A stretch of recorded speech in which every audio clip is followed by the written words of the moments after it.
stopped believing in God. How can you be angry at somebody you stop believing in? I stopped believing that if there was a God, that the God was good, that the God was present, that the God was kind. And so I was extremely angry. You said that at some point you had to start searching in between the lines. You realized that depression means deep rest into your and that was a point where you actually connected to God because He's only the one that can solve your problem. So in that situation, where did you find God? I don't think God was trying to call my attention by making me depressed. I think that I was ready for a deeper experience of God, and when I was ready, God showed up. Was it that the things you had in substance were not making you excited, were not making you happy, or what was it exactly? Happiness is, you can experience happiness every day. You can have happiness when you are high. But joy is different. Joy is a state of being. Money will do things for you. It will make you more comfortable. It will make you more, but it will not make you happy. Money can solve problems that money can solve. It can't solve. It cannot solve problems that money cannot solve. And one of the problems that money cannot solve is happiness, it's joy. God's mercies are bound for everybody. Yes. So that's what happens to non-Christians. So non-Christians can be joyful because God will have mercy on whom God will have mercy. We don't become God's children because we become Christians. We're already God's children. We come into covenant with God when we become Christians. Depression actually led you into Joy Inc., which then bet with Chude. And one of the most viral interviews at the time was Busola, Dakolo's interview. But at the time, as a Christian, what were you thinking about? Did you think you wanted to do this interview? Were you trying to run away from it? Because it's a very slippery floor. Hello, people. Welcome to another amazing episode of the Sound Mind podcast. And I am very excited today to have one of the godfathers of African media. When I introduce my guests, I don't like to just introduce them basically. I like to introduce them based on the encounter I've had with them in the past. The very first time I had an encounter with him was when I watched the interview of Busola Dakolo. Yes, I think it was on maybe Why Nigerian YouTube channel, a part 1 and part 2 series. And what struck me the most was the fact that this interviewer was not just talking, he was listening. And that is something that is very important in communication. He's a man that has played a very pivotal role in many of the things we see in Nigeria, in the aspect of storytelling, in the aspect of media, in the aspects of celebrating the youths with his media, one of his outfits, the Future Africa Awards. Ladies and gentlemen, I'm blessed to have with me in the studio, Uncle Chude Jideonwo. It's good to be here. How are you, sir? Fine, thank you. My first question I was going to ask you, I said, when I see you, the first thing I'm going to ask you is, are you happy now? I'm less happy now than I was a month ago. I don't know why. I'm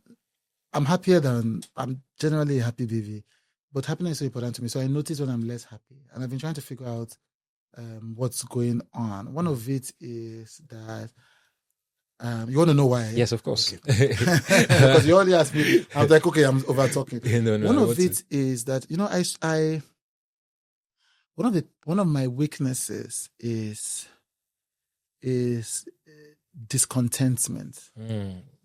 Yeah, which is weird because I can teach you about discontentment. I coach people on contentment. Yes, but I know that's one of my weaknesses. I had to put on my phone yesterday night. After I was praying up. Well, not praying. I was meditating on it. And I won't show you. I put up a thing to put on my screensaver. I'm blessed to have it, whatever it is, and sufficient if I don't. Yes. Yeah. Oh, okay. As a reminder to myself, because I'm like, this is a lifelong thing. I've always wanted more, which is fine. But then wanting more sometimes distracts you from what you already have. Yes. And then you are sad about the things that you don't have, even if those things are not really important. Because the things I really want to have, I have a lot of the things I'm very deeply thankful for. Yeah. The things I want to have, I don't need them. They're just desires. Desire itself is not bad. Desire is important. Eat, be merry, all of those things. But when you now find yourself wanting the desire to make you feel a particular way, that's when it's a problem. Yes, sir. So I'm dealing with that. And so that's what's stealing a bit from my happiness, which I don't like. Then I'm learning to accept it as it is. Because struggling against it now leads to more unhappiness. Exactly. And that becomes a cycle. So you catch me at a point in my life. And I'm happy that I can finally answer this in this way. Because people always ask me if I'm happy, and usually I am. And I'm always like, God, I don't want to be unhappy.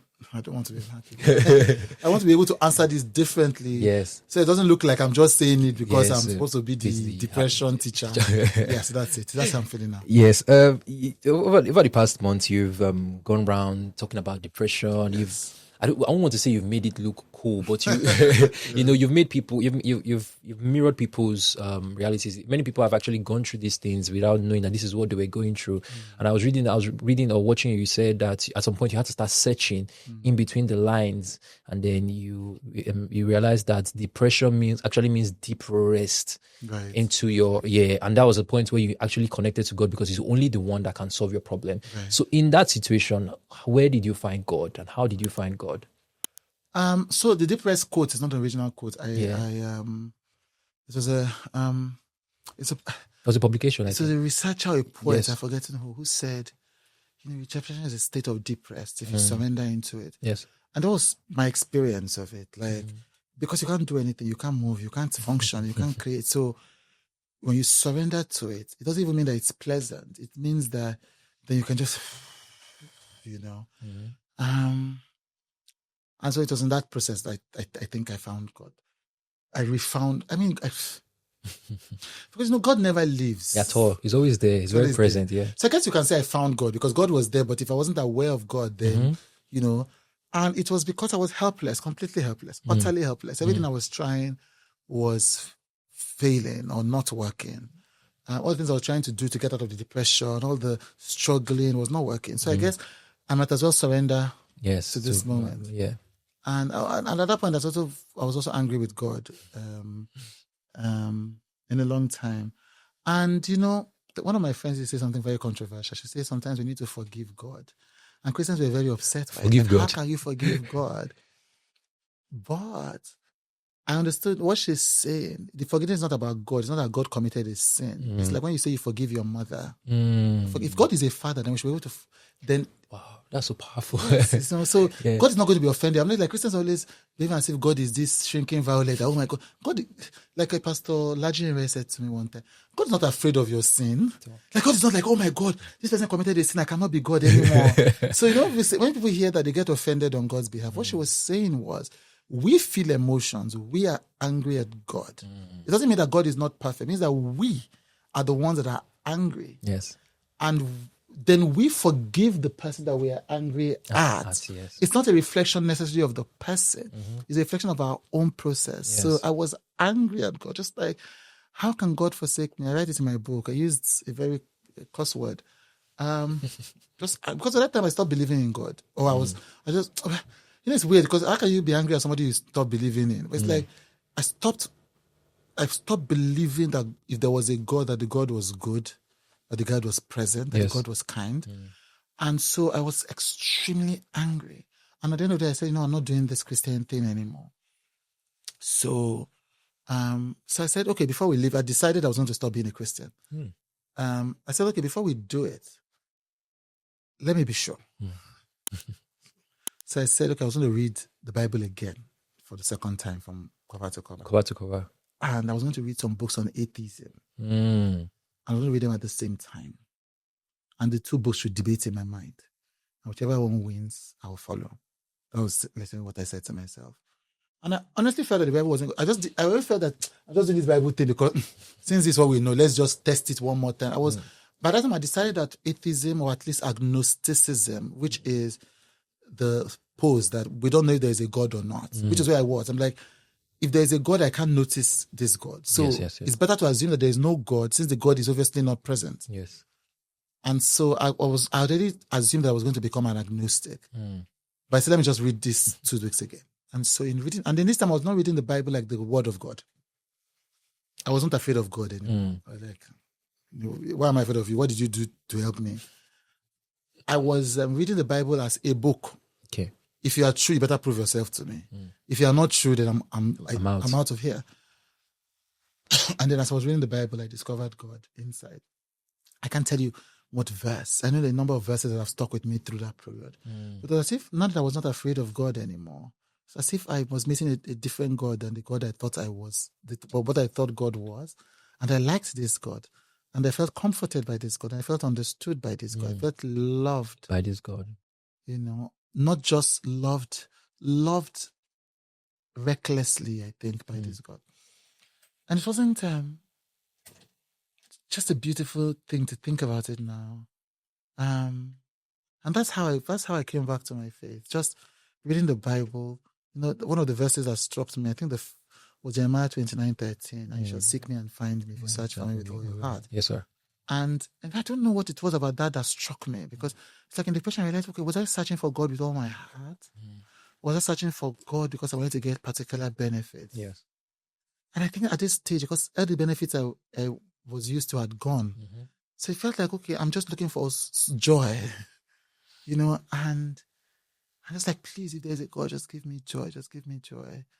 And that's what happened. So I think joy came because there's a book, I always talk about this book, Lies We Believe About God, by W.M. Young. I think. And it says God meets, the people always say we have to meet God. And it says, no, God meets you. God meets you where you are. Yes. And Christians always struggle with that, but I'm like, think about it. Think about Moses. He wasn't looking for God when God met him. Think about Jacob. He wasn't looking for God when God. Abraham wasn't looking for God when God met him. Samuel didn't even recognize that this is God's voice when God met him. Saul was certainly not looking, like he was just on his way. Just on his way to destroy people who were looking for God. Even Jesus. Exactly. So those kinds of things.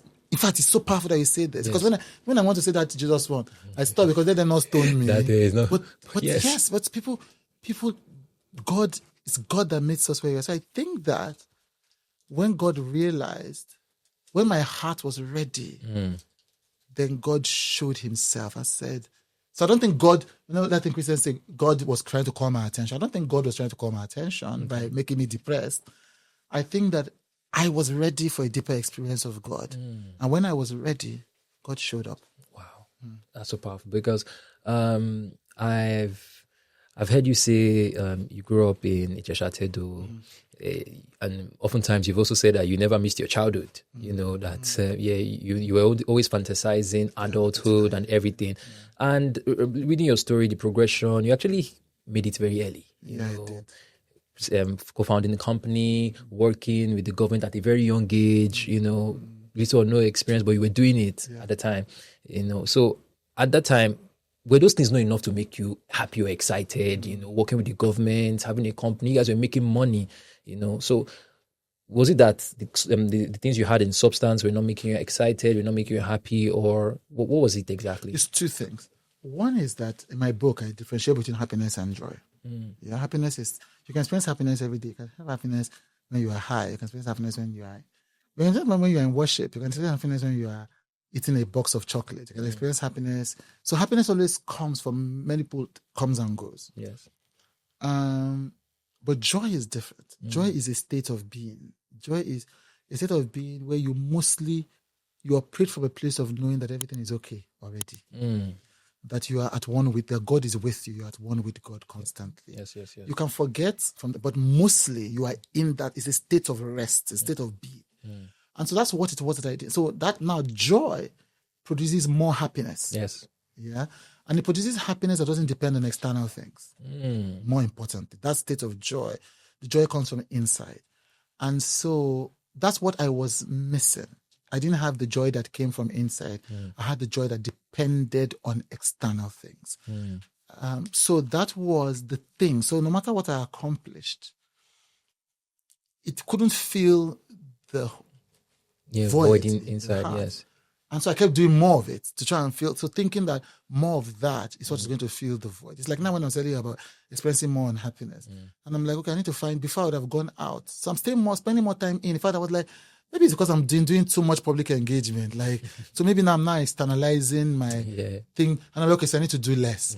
So that's, before I would do more in order to outrun the unhappiness. Yes. Now I would do less in order to confront the unhappiness. I have to say to myself, that means there's something I need to work on in myself. So then that's what it was. I kept trying to do more achievements, more money, more this.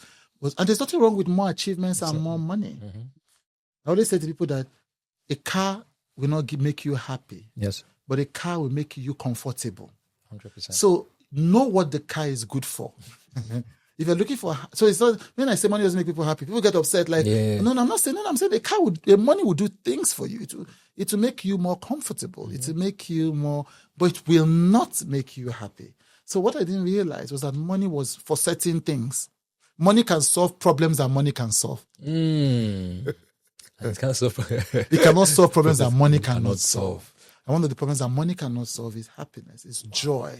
Wow. Cannot solve it. So that's what I realized later. That all those things, because I kept thinking that the happiness is outside there. It's outside there. It's outside there. I'm about to touch it. I'm about to touch it. I'm about to touch it. But the happiness was inside there. I needed to find it within myself. Wow, that's so powerful. Because when I was reading your story and listening to your interviews, I'm always like, if I have this amount of connection, I'm a company at a young age, if I have this money, I think I'll be. But I realized that actually, joy is a state of mind, a state of being. It's not, and it's not the same thing as happiness. No, it's not. Yes. Happiness is fleeting. Happiness is external. Happiness depends on people and things. Joy comes from the spirit. Joy is inside. Okay. So I really started with that. But okay, in the beginning of it, we were talking about God. So in the case where someone like comes to meet you that is not a Christian, how do you answer their questions? So this is where Christians sometimes get upset with me. But I love the Bible. I really like the Bible. It's really such a beautiful, beautiful, beautiful book, and just a life-giving book. That's what saved me partly, and prayer and the Holy Spirit. But the Bible as the foundation. So anytime I talk to Christians, I talk from the Bible. So I'm always like, but you argue you've not read this Bible the way you're supposed to read it now. Because if you read it, not you, obviously, I'm talking of people, that it is there. What I'm saying is not, I'm not saying something dramatic. Yes. So that's what I mean. The Bible says, I just remember the video me all about. The Bible says, He caused the rain to fall upon the righteous and the unrighteous. Yes.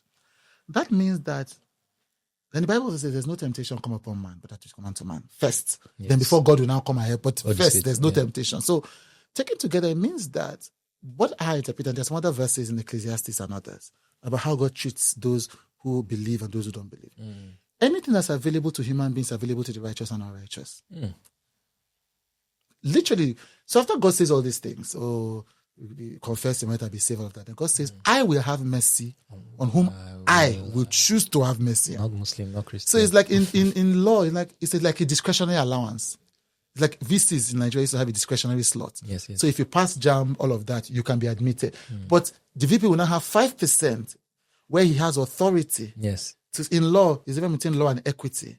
So a judge can sometimes, or in American legal system, the jury has a judgment. The judge can set aside the judgment and say, okay, I know I gave you the authority to, but I have not looked at that judgment and I'm saying no. God gave God's self the 5% discretion to have mercy on whom he will have mercy on. Yes. Now, when Christians say, they would say, but what it is that if you are in Christ and you have an assured promise, then it's not a depending on how God feels. Yes. Is that you sow, you reap. Now, some people don't sow, but they reap. So somebody may just come to your house and give you gifts. That's it. But you cannot be assured of that because you've not sown. So I said to people that if you want the promises of Christianity, then you become a Christian. Yes. You want the assured promises. But still, God's mercies are bound for everybody. Yes. So that's what happens to non-Christians. So non-Christians can be joyful because God will have mercy on whom God will have mercy on. Wow, that's so.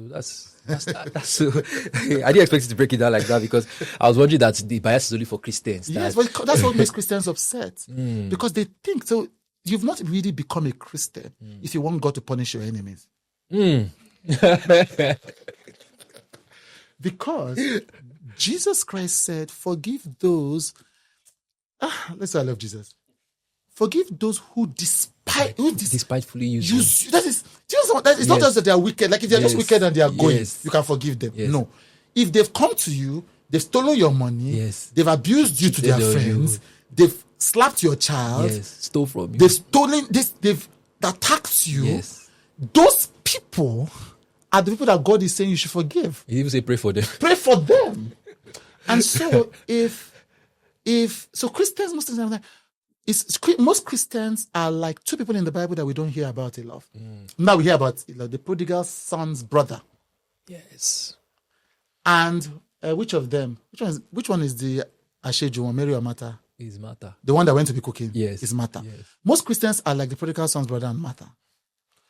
Jesus, somebody comes to your house, you start cooking for the person you want to eat. The person came down, was just lolloxing with you. How far, Jesus? Where did you go? How is Mary? How is your mother?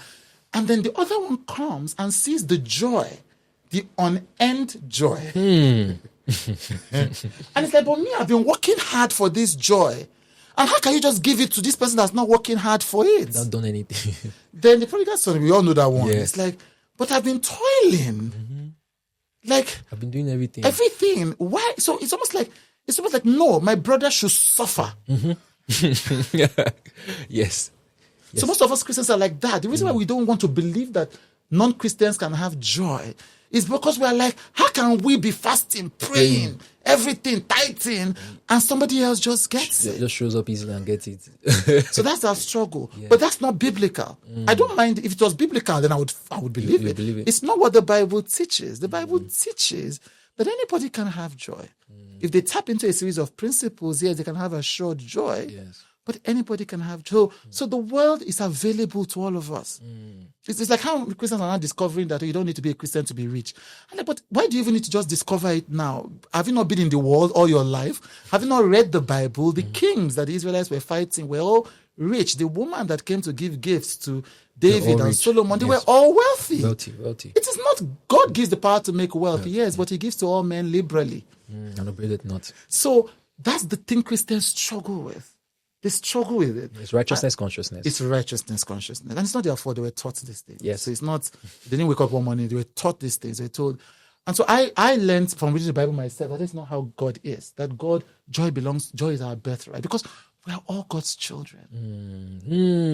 Yes. We're all. Yes. Abraham was already God's child before Abraham did the covenant with God. Yes. If Jacob wasn't God's child, how would God be looking for Jacob after he had finished doing Yahoo? So the point is that we don't become God's children because we become Christians. We're already God's children. We come into covenant with God when we become Christians. Uncle, you are preaching good. Yes. Jesus. Yes. So that's our struggle. And you do it not because you want to get things. When you're a Christian, yes, if you're really in relationship with God, you will not be jealous of other people, what they have. Because you will just be lolloxing in your relationship with God. Yes. If you see someone that is committing sin, the person is being blessed, you'll be like, well, you this. So, let me tell you, Busola Dakolo interview. About telling. That was where I was going to next. Right, okay, I didn't even know that. That's one of my friends. I said, it is the reason why we Christians must fight for a strong legal system. Because that sinner you hate, God has already forgiven the person. Oh my God. That person, if that person confessed today, like right that person now that has committed the worst, so it's only us that can catch the person now. Yes. Let's put the person in prison now. Yes. Because God is not going to put the person in prison. Yes, it's eternal. He has forgiven. I'm not telling them, I said, so we have to ensure that we get justice. Because if it is God, there's another level of grace. Yes. That is just the nature of God. Yes. So I learned that very long ago. Because I'm like, but if you're in relationship with God, you're not upset by that. First of all, because you've seen all the sins that God has forgiven you of already. Yes. And you're even grateful. You're so grateful that God is a forgiving God. No. They're like, well, me too, I've been forgiven now. Yes. So why can't he forgive Extend others? it to him. Yes. So if you really are a Christian, you will not envy the Bible says, you comfort others with the comfort with which you yourself have been comforted. So you want other people to feel that comfort. You become like God, become like the nature of God, because that's nature of God. Yes. God's enemies, he's forgiving them. Yes. So you become like God. And so anybody, you're just like, you are so, but I forgive you, but I love you. And so most of us Christians who want to hoard the blessings of God have not really come into a deeper experience of what God really is. There's a part in the Bible that really strikes me. It says in Romans, it says the God that justifies the ungodly. I'm like, how? Yes. How? It's not logical. It's not logical. It's not rational. So many Christians don't understand, again, not their fault. And even we were all learning. Don't understand the history of Christianity. So many Christians, I was thinking the other day, because I'm currently reading a book about the Quran. Oh, wow. And I realized that most people don't understand that. It's like the Trinity. When we start arguing about the Trinity, most Christians don't understand that, because the argument of the Trinity, I consider it a useless argument, because it's a doctrinal argument, it's not a faith argument. It's not, God doesn't need you to know exactly what the Trinity is to be a child of God. That's a knowledge thing, not an experience thing. And most people don't know that the arguments, the reason why Trinitarian doctrines became important was at a point when doctrine was expanding and more religions were coming. Islam doesn't see God and Jesus the way that Christians see God and Jesus. Yeah. And many other religions that were coming at the time when the Bible was being put together. Yes. So people need to separate one from the other. Who are we serving? What are we serving? Yes. So it's not as if, you believing in the Trinity in one way means that you are more justified than the other. It means it's a thing about identity. How do I know that you are from my tribe? How do I know that you are from my village? How do I know that we are going to be baptized, like we believe in water baptism? How do I know my people? So when people understand that, so most people don't even understand that the Old Testament, that the original Protestant tradition disregarded the Old Testament. That when many people were coming out of that, they were like, the Old Testament is an old covenant. Yes. And so when you go into hotels and you see the Bible that used to be in the hotels used to be the New Testament alone. Yes. But many Christians consider the New Testament to be what Christianity is, and the Old Testament to be Judaism. Yes. Good. So because of that, most people I tell people that you have to understand that yes, there's an old covenant and a new covenant, and that for many hundreds of thousands of years, these were two religions. Yes. So if your religion sticks with the old covenant, that there is no need for the new covenant. Like, what's the point of this man coming to die for us to repeat what we were doing before? So what's the point? Like, why are we wasting our time? He shouldn't have come, because if he finishes coming and we're still doing everything we're doing before he came, Killing goats, then it's irrelevant. If we had to us constantly confess, constantly do this, because even though he has hinted in the Old Testament, because if you see, there are flashes of the Old Testament, of the New Testament to the Old Testament, where David says, sacrifice you did not request. Yes. So all these things are already there. Because in the Old Testament, people already had an understanding. They had a relationship with God. So these Israelites were busy doing their own. David was busy doing his own. Yes. It's like me, I know this God. Me and this God, they gist. Yes. Jehoshaphat is doing his own. Me and this God, they gist. We know. And then the rest of us now came into that fullness of understanding later. So for many Christians, I'm just like, if you really read this Bible, you will understand that the whole point of the new covenant is for you to see the world in a different way. Yes. And it's just so sad because Jesus died. It's like Paul writing, you've made the blood of no effect. It's like Jesus died. Like, he died. Let's enjoy the benefit of his death. Yes. Ah, God. Okay. What you did?